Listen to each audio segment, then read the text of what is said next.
우리는 살면서 한 번쯤 이런 질문을 던지게 됩니다. 인생이란 무엇인가? 혹은 산다는 게 무엇인가? 나이를 들면 들수록 점점 이런 질문을 많이 하게 되죠. 이런 질문에 대해서 불교는 뭐라고 얘기하냐면 인생 자체가 괴로움이라고 얘기를 합니다. 불교의 기본 핵심 중에 하나가 사성제라는 게 있는데 그 사성제의 첫 번째가 고성제죠. 그 고가 뭐라면 괴로울 고입니다. 즉 태어나고 나이 들고 병들고 죽는 모든 것이 괴로움, 즉 존재한다는 것 그 자체가 괴로움이다 라고 불교는 얘기를 합니다. 그래서 그 괴로움에서 벗어나는 것, 그게 바로 인생의 목표라는 거죠. 그걸 우리는 불교에서는 뭐라고 얘기합니까? 해탈이라고 얘기를 하죠. 그러면 기독교는 뭐라고 얘기할까요? 데살로니가전서 5장 16절에서 18절에 보면 이런 말이 있습니다. 잘 아시는 구절인데 항상 기뻐하라, 쉬지 말고 기도하라, 범사에 감사. 즉 항상 기뻐하고 모든 일에 감사하는 것, 이게 바로 기독교인의 삶이라고 얘기를 합니다. 어떻습니까? 정말 그렇게 느껴지십니까? 인생이란 무엇인가 질문을 했을 때 정말 이렇게 바울이 얘기한 것처럼 항상 기쁘고 모든 일에 감사하는 그런 게 바로 우리들의 삶인지, 정말 그게 우리의 삶으로 다가오는지, 아니면 그런 척을 해야 되는 건지. 근데 오늘 본문에 보면 예수께서는 아쉽게도 바울 사도가 얘기한 것처럼 그렇게 얘기를 하지 않습니다. 기독교인의 삶 자체가 고난입니다.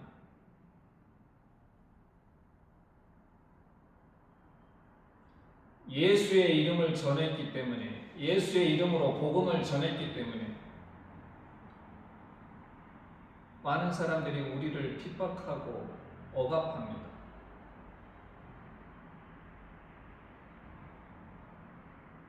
그 삶 자체가, 기독교인으로 산다는 그 삶 자체가 고난입니다. 고난이 마치 숙명처럼 우리 기독교인의 삶을 지배를 합니다. 오늘 본문의 말씀에 의하면.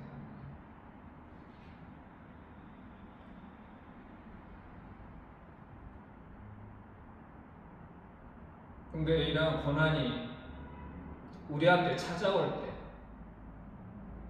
예상 가능한 게 있고 예상할 수 없는 그러한 고난들이 있습니다. 예상 가능한 고난은 어떤 거냐? 우리가 지나친 욕심을 부릴 때,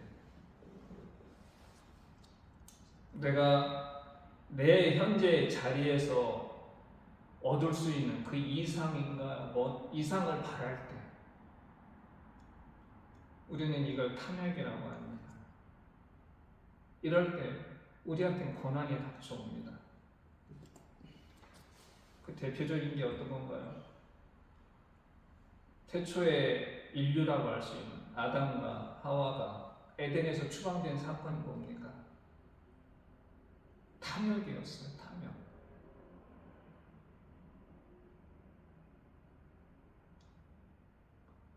분명히 하나님께서 먹지 말라고 하는 그 선악과를 먹었습니다.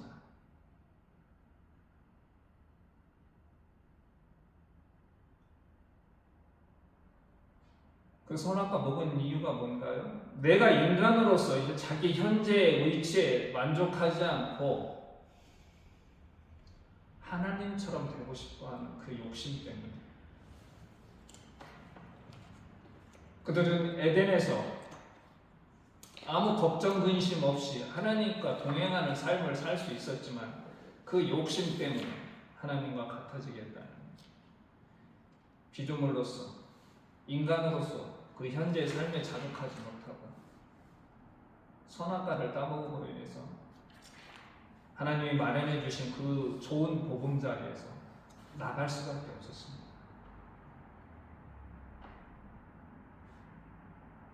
그 뒤의 삶은 바로 우리의 삶이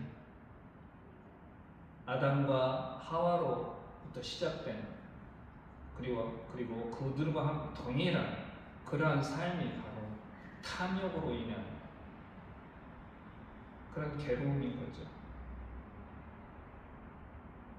두 번째는 예상 가능한 고난, 두 번째는 어떤 겁니까? 교만을 통해서 옵니다.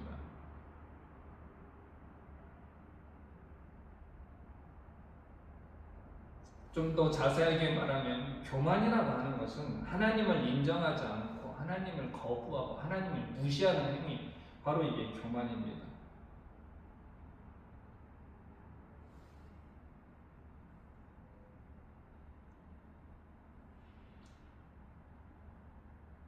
성경에는 뭐라고 써 있습니까? 우상 숭배하지 말라고 돼 있죠.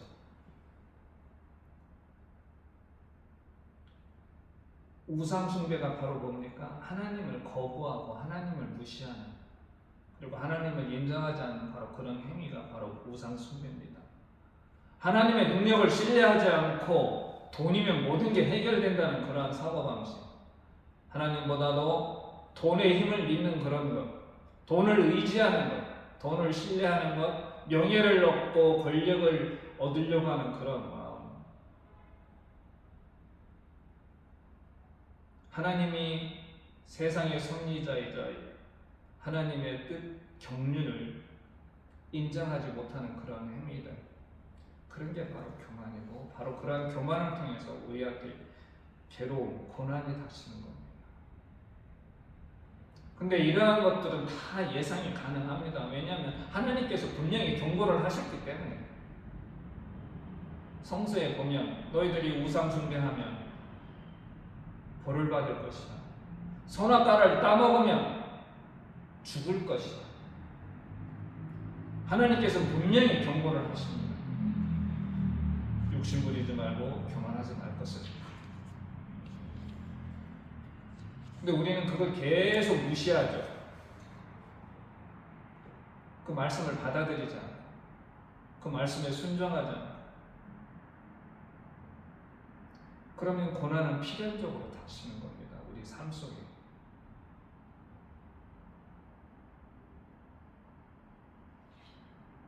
이렇듯 예상 가능한 고난이 있는가 하면 또 우리가 예상할 수 없는 그런 고난도 있습니다. 어떤 건가요? 하나님이 우리를 시험하실 때, 하나님, 이놈이 정말로 나를 신뢰하는가?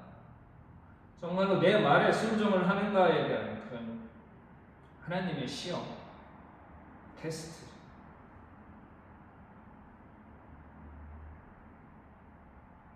우리는 그러한 하나님의 시험을 잘 알고 있습니다. 대표적인 게 어떤 건가요? 욥을 테스트한 하나님, 그리고 아브라함을 테스트한 하나님. 욥과 아브라함은 어떤 사람들입니까? 아브라함은 믿음의 조상이라고 할 정도로 뛰어난 사람이었고, 욥도 마찬가지예요. 당대에 가장 완전한 자였습니다. 늘 그는 자신들의 행위 혹은 자신의 가족들의 행위가 혹시 하나님 앞에 잘못됐을까봐 늘 반성하고, 어떤 모임을 하든 뭐를 하든 그 이후에 꼭 하나님께 회개, 속죄의 제물을 드렸다. 그게 바로 욥이었고, 그는 그러한 삶을 쭉 유지를 해왔습니다. 근데 어느 날 갑자기 욥과 아브라함한테 말할 수 없는 고난이 닥치죠. 욥은 모든 걸 잃습니다. 동방에 제일 거부했던 사람이 하루아침에 쫄딱 나갑니다. 아브라함은 100세 얻은 그 아들, 하나님께서 분명히 너의 후계자라고 약속하셨던 그 아들을 제물로 바치라고 합니다. 얼마나 황당했겠습니까? 정말 상상도 할 수 없었고 생각할 수도 없었던 그러한 것들이 자신들한테 닥쳤던 겁니다.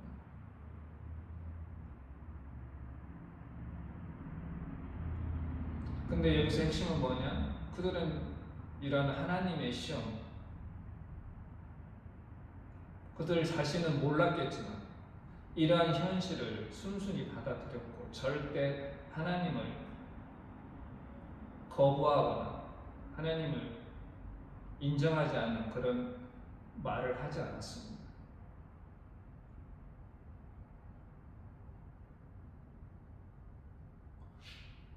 예상 불가한 두 번째는 뭐냐? 사탄의 유혹이죠. temptation. 사탄의 유혹은 아주 달콤합니다. 마치 죄가 아닌 것처럼 우리한테 다가오는 거죠.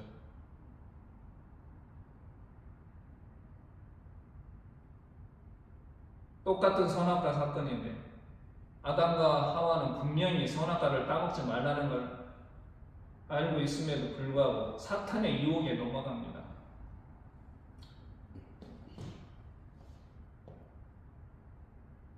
그 유혹이 뭐였습니까? 하나님처럼 될 것이다.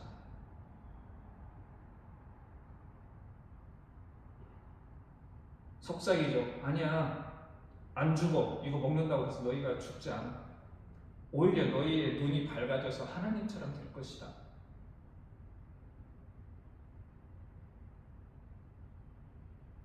사탄은 우리를 탐욕스럽고 교만하게 만듭니다. 그것도 아주 교묘하게.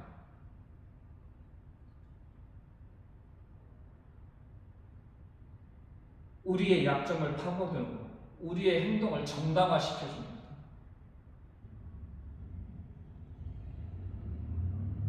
그게 마치 아무 잘못도 없는 것처럼.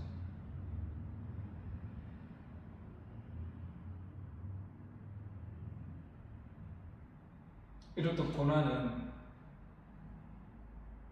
예상 가능한 고난도 있고 예상 불가한 그런 고난도 있습니다. 우리는 충분히 어찌 보면 우리가 앞에 닥친 그러한 모든 고난을 실은 예상할 수가 있는 거죠. 우리는 성서를 통해서 그걸 배웁니다. 그런데 고난에도 이렇게 예상 가능한 고난, 예상 불가한 고난이 있는가 하면 가치 있는 고난이 있고 가치 없는 고난이 있습니다. 가치 없는 고난의 대표적인 건 어떤 건가요? 그릇된 이념과 신앙으로 똘똘 뭉쳐서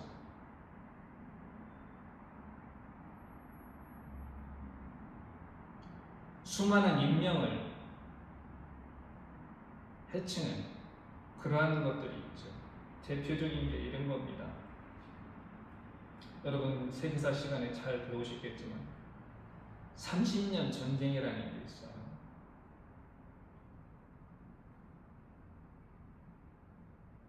당시 온 유럽이 거의 전쟁에 휘말렸던 그게 어떤 전쟁입니까? 신교와 구교의 전쟁이었죠.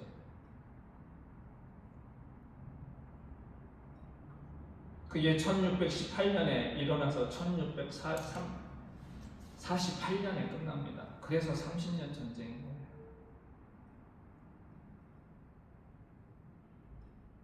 너희가 신교는 신교대로 구교는 구교대로 서로가 적 그리스도입니다.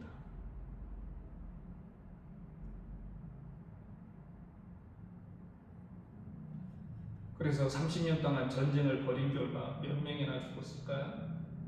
800만이라는 사람의 목숨을 잃었습니다.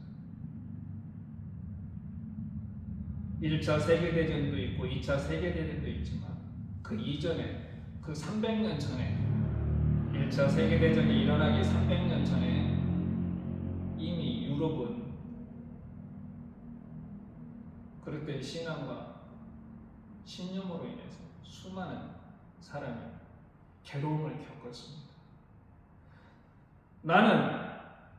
우리는 이게 바로 올바른 신앙이고 올바른 신앙인 줄 알고 또 그거를 위해서 추신하는 것이 하나님을 위한 일인 줄 알았지만 결국에는 하나님이 창조하신 그 세상을 파괴하고 하나님의 피조물, 이 땅 하나님의 모든 피조물을 위탁받아 인간의 목숨을 800만이나 앗아가는 그러한 끔찍한 일이 벌어졌던 겁니다. 세상에서 가장 가치없는 일이죠. 그러면서 고생은 고생대로 하는 겁니다.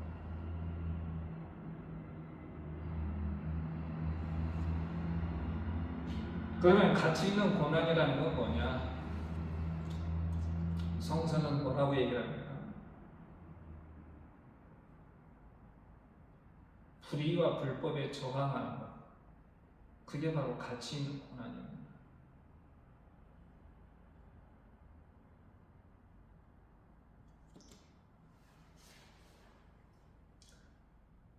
우리나라는 3번에 걸친 큰 민중의 의거가 있었습니다. 그게 뭔가요? 4.19, 5.1 광주항쟁, 그리고 2016년 촛불혁명.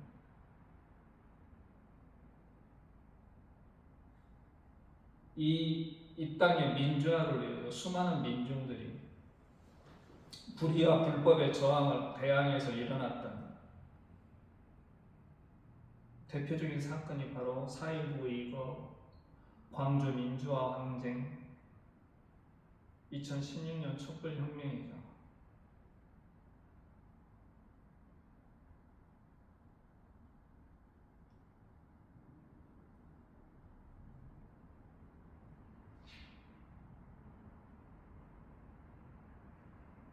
이 땅의 민주화를 위해서 많은 사람들이 희생당했죠. 자기 한 몸 돌보지 않고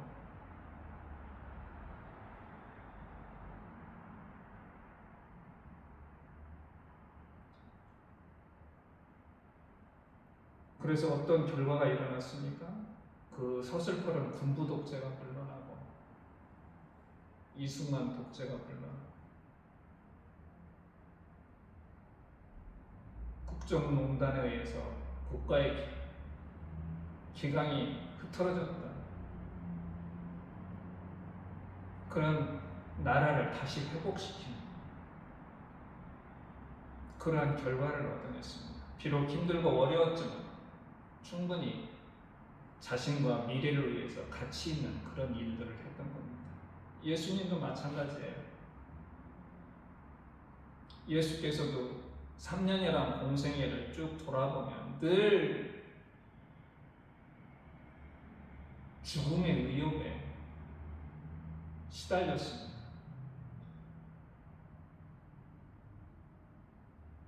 그 이유는 참된 하나님의 나라를 사람들에게 전했는데 그들이 받아들이질 못했습니다. 참된 하나님의 나라가 어떤 나라인지 그들에게 말로서 행동으로서 보여줬지만 결국의 결과는 어떤 거였습니까? 십자가의 형장의 이슬도 사라지는 거였죠. 하지만 그 십자가의 죽음으로 인해서 오늘의 우리가 있는 겁니다. 구원받은 우리, 예수의 제자된 삶을 살아가는 우리,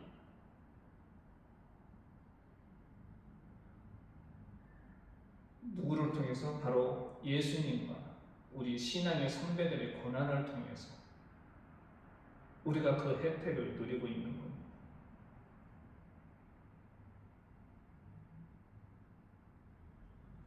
우리 기독교인의 고난은 그러면 어떤 고난일까요? 예상 불가, 예상 가능, 가치 없는 혹은 가치 있는, 저는 우리 기독교의 고난은 충분히 예상 가능하고 가치 있는 고난이라고 말씀드리고 싶습니다. 그게 만약에 참다운 예수의 제자로서의 삶을 산다고 한다면, 성서가 그렇게 말을 해주고 있지 않습니까? 오늘 본문도 그렇게 얘기를 하고 있지 않습니까? 너희가 복음을 위해서 혹은 예수의 이름으로 산다면 고난을 받을 것이다. 정해져 있는 순서인 겁니다. 예수의 이름으로, 예수의 제자로, 예수의 뜻대로 살아간다고 한다면 우리한테 고난은 당연히 온다는 겁니다.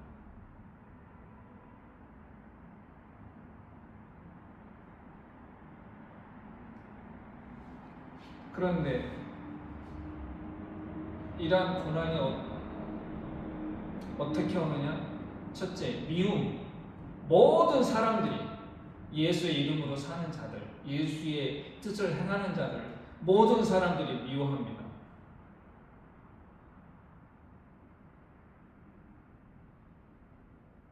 그 모든 사람들을 두 부류로 나눌 수 있겠죠. 여기 오늘 13장 9절도 그렇게 되어 있지 않습니까? 사람들과 왕과 그 무리들, 이렇게 두 부류로 나누죠. 즉 민중들하고 지배층으로 나눌 수가 있는 겁니다. 민중들은 왜 미워할까요? 저는 첫째는 무지하기 때문에 그렇다고 저는 봅니다.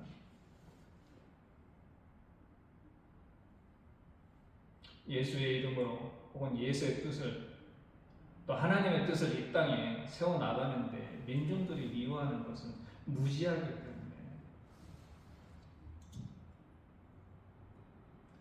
그 신뢰를 하나 들자면, 최근에 여론조사를 했는데 윤석열 대통령의 지지율이 19%로 나왔더군요.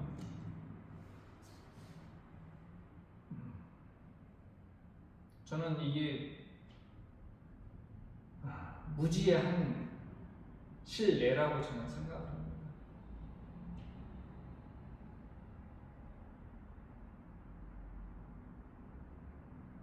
제대로 알지를 못하는 거예요.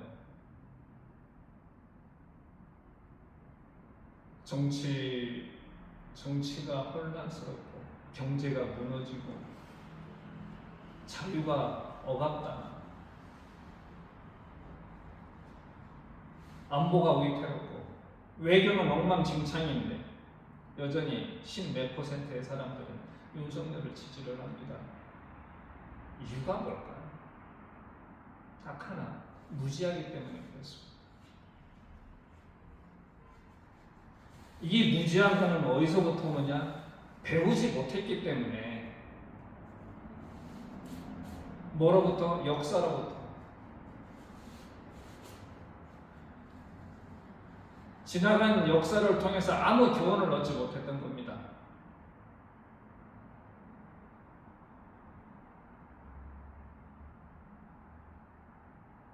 예수 시대에 민중들도 실은 마찬가지였어요. 예수께서 많은 이적을 행하고 오병이어의 기적을 통해서 수많은 사람을 먹이고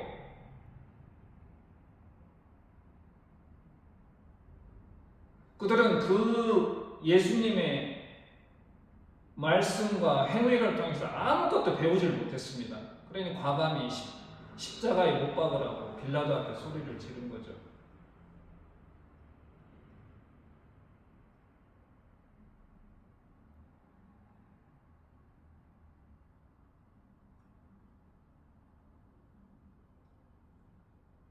지금 우리나라가 처한 현실도 마찬가지지 않습니까? 우리는 지난 역사로부터 우리는 아무것도 못 배웠어요.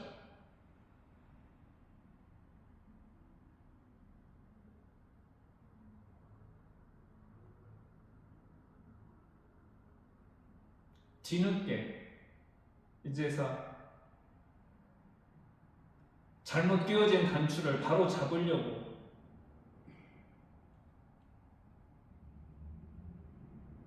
이 추운 겨울에 거리에 나가서 외치고 있는 겁니다.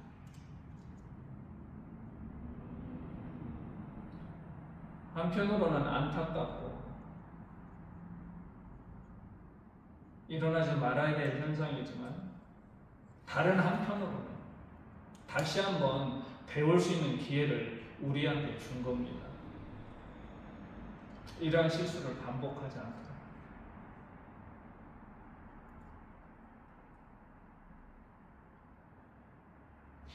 예수의 이름으로 하는 그러한 예수의 이름으로 행하는 것, 예수의 뜻을 행하는 그런 사람들을 미워하는 또 계층이 어떤 거냐? 지배층, 기득권층이죠.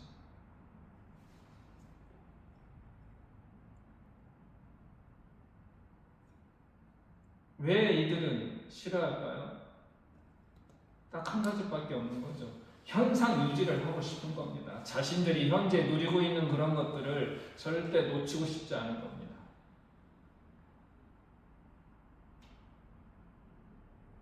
그러니 자신들의 불의와함을 얘기하는 예수가 눈에 가시였겠죠.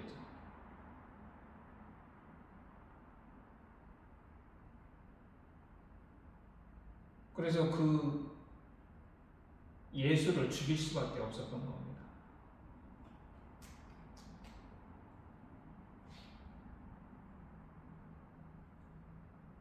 요즘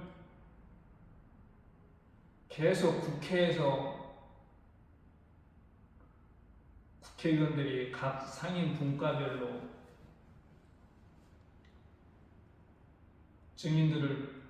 참고인 증인들을 부르고 국정감사를 하는 건지, 거기 보면 딱 두 부류로 나누지 않습니까? 한쪽은 잘못을 덮으려고 하는 사람들, 한쪽은 그 잘못을 파헤치고 밝히려고 하는 사람들. 그러면 그 잘못을 덮으려고 하는 사람들의 그 마음은 뭘까요? 자신들이 가지고 있는 걸 놓기 싫고 잃고 싶지 않은 그런 마음이 있는 겁니다. 본인들도 압니다. 이게 분명히 잘못이에요. 잘못임을 알매도 불구하고 갖은 변명으로 그 잘못을 덮으려고 합니다.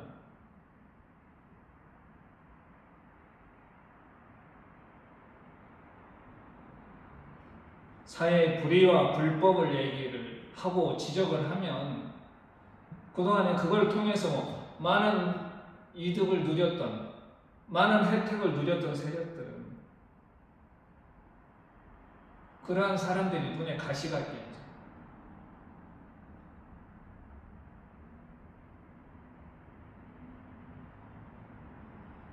초대교회 예수님의 제자로 활동했던 사람들, 그리고 군부 독재 시절에 문익환 목사님 같은 분들,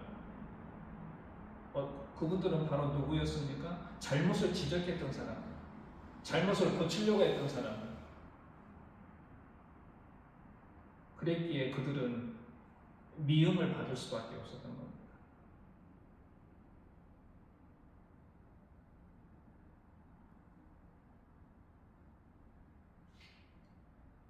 그리고 또 한 가지는 오늘 본문을 보면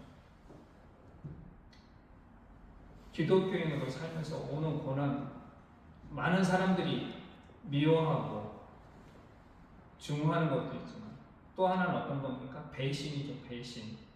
누가 배신을 하는 겁니까? 가족들이.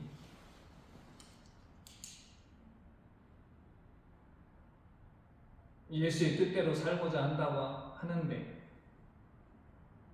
그게 자기들이 듣기에도 분명 옳은 소리인데도 불구하고 그 일을 하는 거에 대항을 합니다. 반대를 하는 거죠. 저는 충분히 이 마음을 또 이해가 됩니다. 왜? 그 한 사람으로 인해서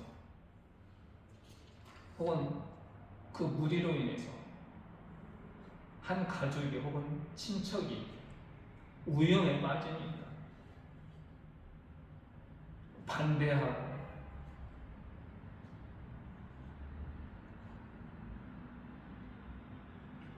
배신을 하는 겁니다. 성경에 잘 나와 있잖아요. 예수의 형제들과 친척들이 예수님한테 그랬어요. 예수의 존재 자체가 자기 가족한테 또 예수의 친척들한테 위험이었습니다. 그래서 어떻게든 자신들과 관련이 없게 만들기 위해서 노력을 했어요. 예수의 친척들은 예수가 귀신 들렸다고 그랬어요.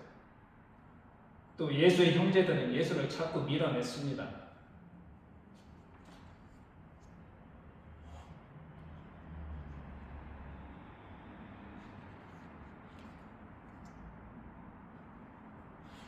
우리나라 처음에 교회 이 땅에 기독교가 들어왔을 때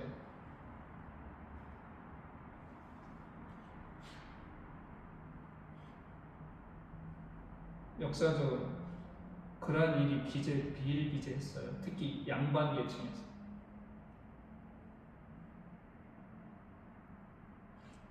당시 지배층에 그런 정치 철학이 뭐였습니까? 유학이었죠. 그 유학에 위배되는, 특히 성리학에 위배되는 그런 가르침, 그런 사상들은 굉장히 위험한 거였습니다.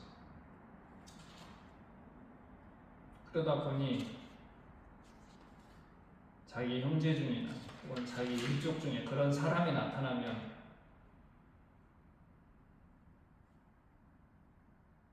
그 집안에 똘똘 뭉쳐서 그 사람을 매장시키는 겁니다.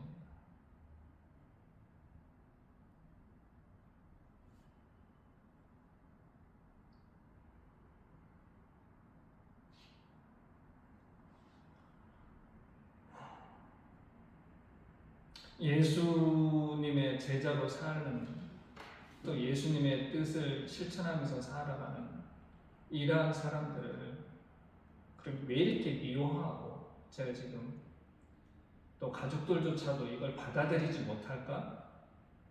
저는 그 딱 한 가지 이유는 뭐냐면 구별된 삶을 살고 싶은 겁니다. 한마디로 여기서 구별이라고 하는 것은 구약에서 말하는 구별과는 다른 거예요. 구약에서 구별된 삶은 어떤 거냐? 거룩한 삶입니다. 근데 여기서 구별된 삶은 어떤 거냐? 남들보다 더 많은 돈을 갖고 싶고, 더 많은 명예를 얻고 싶고, 더 많은 권력을 갖고 싶은 그러한 마음.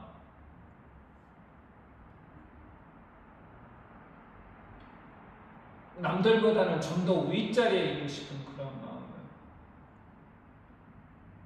지배층은 지배층대로, 일반 민중들은 민중들대로 그러한 욕심에 늘 사로잡힙니다. 그러니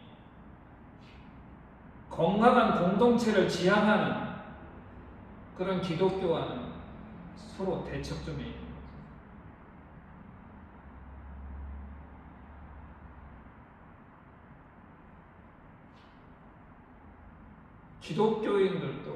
기독교도 얼마든지 괴로움 없이 신앙생활할 수가 있는 겁니다.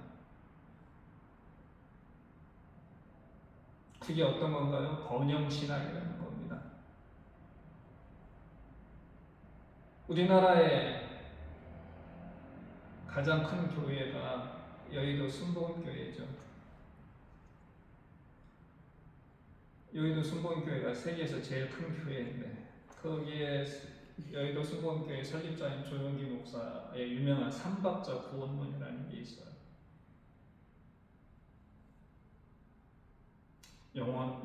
예수를 믿음으로 영혼을 구원받고 물질의 축복을 받고 건강해지는 그런 삶을 살 수 있다.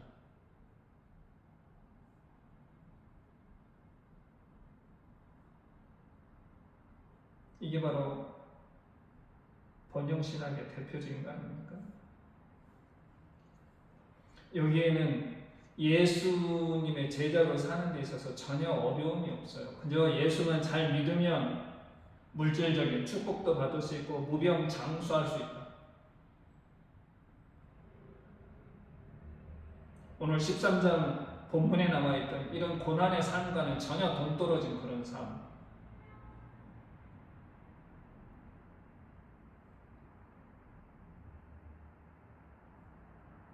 우리가 이러한 신학을 가지고 신앙생활을 한다면 얼마든지 고난과 희생이 없이 신앙생활할 수가 있습니다.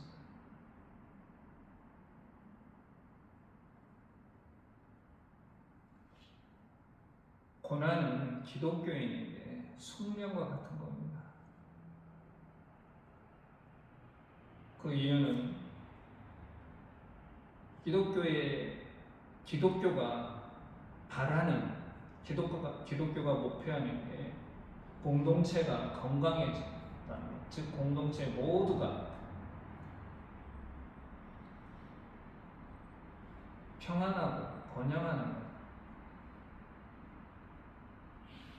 어느 한 개인이 아니라 어느 소수 집단이 그런 게 아닙니다. 공동체의 구성원 모두가 번영하고 평안하고 행복해지는 것. 이게 바로 기독교가 바라는 것이기 때문에 그렇습니다. 그러려면 어떻게 해야 됩니까? 내 자신을 희생할 수밖에 없어요.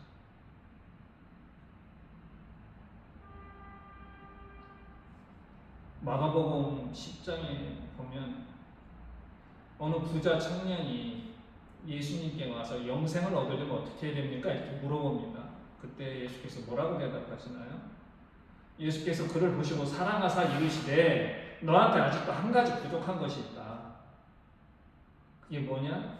가서 네가 가지고 있는 것 모든 것을 팔아서 가난한 자들한테 줘라. 그러면 하늘의 보화가 너한테 있을 것이고 그리고 와서 나를 따르라 이렇게 얘기를 했습니다.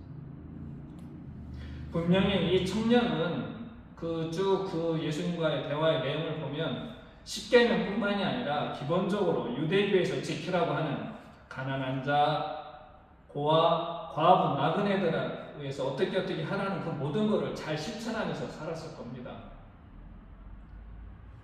그랬기 때문에 예수님한테 와서 나 이렇게 살고 있으니까 나 같은 사람 이 정도면 나 영생 받을 수 있지 않나요? 확인하고 싶어서 왔겠죠. 근데 예수께서 여기 보면 뭐라고 되어 있나요? 그를 보시고 사랑하사.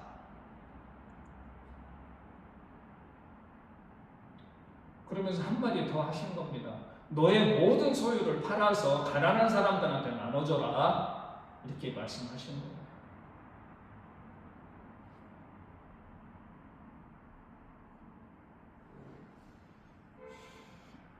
즉 너의 희생이 없이는 너가 영생을 얻을 수가 없다 이렇게 말씀을 하시는 겁니다.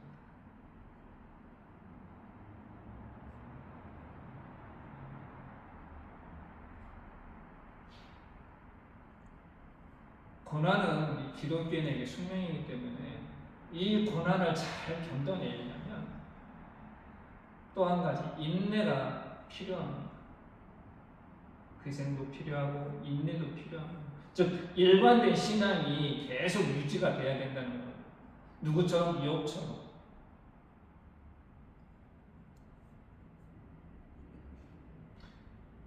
예상치 못한 자신한테 어떤 고난이 닥쳐왔을 때 그 고난에 굴복해서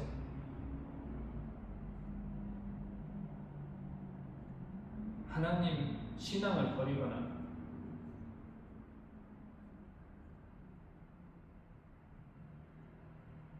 구원받은 삶을 포기하는 그런 것이 아니에요. 욥처럼 끝까지 욥기를 쭉 읽어보시면 알겠지만 욥이 완벽한 사람은 아닙니다. 원망도 하고 그래요. 하지만 절대 그는 하나님을 떠나지 않았습니다.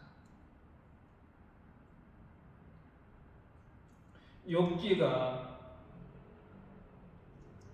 당시 번영신학에 찌들고 있었던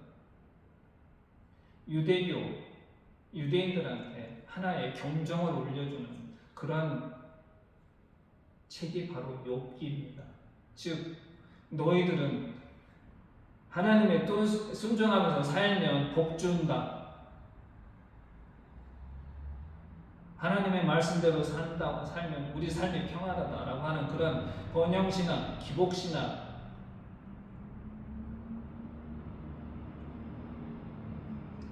너희들 생각대로 되는 게 아니라 하나님의 뜻은 알 수 없다. 하나님이 어떤 생각을 가지고 계신지 인간으로서는 하나님의 뜻을 측량할 수 없다.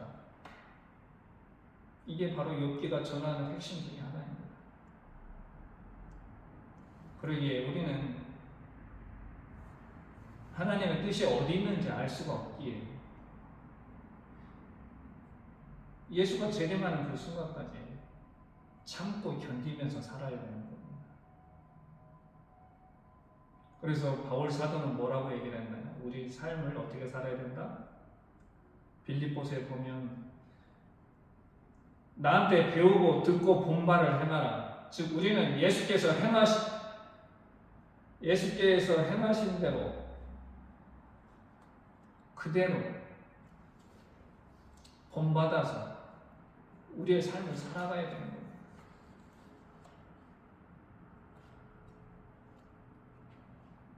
그 뒤에 그랬더니 뭐라고 얘기했나요? 그렇게 하면 평강의 하나님이 너희와 함께 하실 것이다. 이렇게 바울 사도는 얘기를 했습니다. 예수께 배우고 예수께서 하신 말씀을 듣고 예수께서 하신 바를 그대로 우리도 행하면 하나님의 평강이 우리와 함께 할 거라고 이렇게 얘기를 한 겁니다.